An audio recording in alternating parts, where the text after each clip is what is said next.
बहुत जल्दी हमास के कई बड़े नेता और उनके कई धुरंधर लड़ाकू मारे जा सकते हैं, क्योंकि इजराइल के निशाने पर हैं गाजा पट्टी में मौजूद हमास की भूमिगत सुरंगें और वहां मौजूद उनके बंकर। दरअसल इजराइल को यह पता चल गया है कि हमास ने गाजा पट्टी में पिछले कुछ महीनों के दौरान और पिछले कुछ सालों के दौरान कई बड़े बंकर और सुरंगें तैयार की हैं। ये सुरंगें और बंकर कुख्यात आतंकवादी संगठन अल-कायदा और तालिबान की तर्ज पर तैयार की गई हैं। और सबसे बड़ी महत्वपूर्ण बात यह है कि इन सुरंगों को बनाने का आइडिया हमास के दिमाग में वियतनामी सैनिकों के उस वारफेयर युद्ध से आया, जब वो जंगल में रहकर युद्ध कर रहे थे और वहां उन्होंने खुद के बचाव के लिए अंदरूनी सुरंगें तैयार की थी। लेकिन उन सुरंगों में और इन सुरंगों में या तालिबान की सुरंगों में ये फर्क है, जो आधुनिक हमास ने जो सुरंगें बनाई हैं इसमें तमाम आधुनिक सुख सुविधाएं मौजूद हैं। गाजा पट्टी में ये सुरंगें कई जगहों पर मौजूद हैं जो एक दूसरे से इंटरकनेक्टेड भी हैं। सबसे महत्वपूर्ण बात यह है कि जो महत्वपूर्ण जानकारी सामने निकल कर आ रही है उसके मुताबिक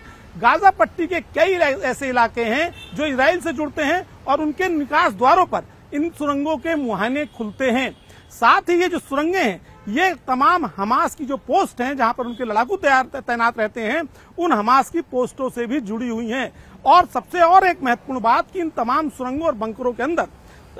हमास के खतरनाक लड़ाके तैनात किए गए हैं, जिससे कोई बाहरी आम आदमी इन सुरंगों के अंदर प्रवेश न कर सके और इन बंकरों में मौजूद उनके लीडरों को कोई नुकसान न पहुंचा सके। इन बंकरों में कुछ बंकर अत्यधिक आधुनिक हैं जहां पर हर तरह की सुख सुविधाएं मौजूद हैं, जबकि कुछ बंकर ऐसे हैं जो पिछले कुछ महीनों के दौरान ही तैयार किए गए हैं, जहां जो फोटो इंटेलिजेंस इजराइल की इंटेलिजेंस के हाथ लगे हैं उनमें साफ तौर पर देखा जा सकता है कि इन बंकरों में कुछ जगहों पर अभी भी बोरे पड़े हुए हैं, जबकि कुछ बंकर बहुत ही आधुनिक हैं जहां पर लाइटिंग की व्यवस्था भी की गई है, यानी वहां पर पर्याप्त मात्रा में लाइट भी है और अन्य सुविधाएं भी हैं। साथ ही जो फोटो इंटेलिजेंस के हाथ लगे हैं उनमें स्पष्ट तौर पर दिख रहा है कि इन सुरंगों के अंदर पूरी तरह से सुरक्षा व्यवस्था दी गई है, जिससे यदि कोई आदमी गलती से इस सुरंग के कहीं किसी निकास द्वार के जरिए या आने वाले द्वार के जरिए अंदर चला भी जाए तो इन लड़ाकों के हाथ पड़ जाए और उन बंकरों तक ना पहुंच सके जहां पर इनके नेता मौजूद हैं। एक बड़ी बात यह भी सामने आ रही है कि इन बंकरों में मौजूद जो नेता हैं वो वहां रहकर अब इजराइल के खिलाफ प्लानिंग कर रहे हैं। वो बता रहे हैं वहां बैठकर अपने लड़ाकों को किस तरह से आगे उनको अपनी रणनीति बना के युद्ध लड़ना है। ये तमाम जानकारी इजराइल को अपनी खुफिया एजेंसियों के जरिए हाथ लगी है और यही कारण है कि पिछले 12 घंटों के दौरान इजराइल ने इन भूमिगत सुरंगों को टारगेट करके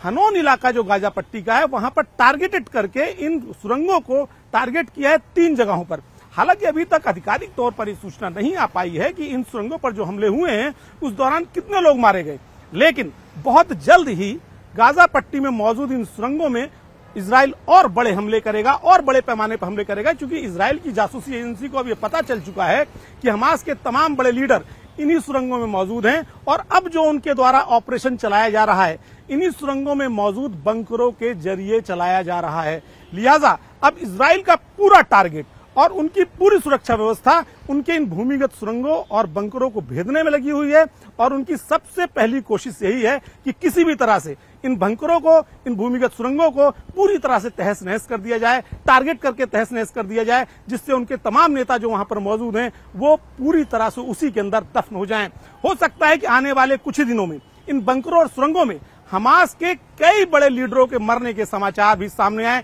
क्योंकि इजराइल अपनी पूरी ताकत से गाजा पट्टी पर हमला शुरू कर चुका है और जल्द ही आ सकते हैं हमास के कई बड़े नेताओं के मरने की खबर।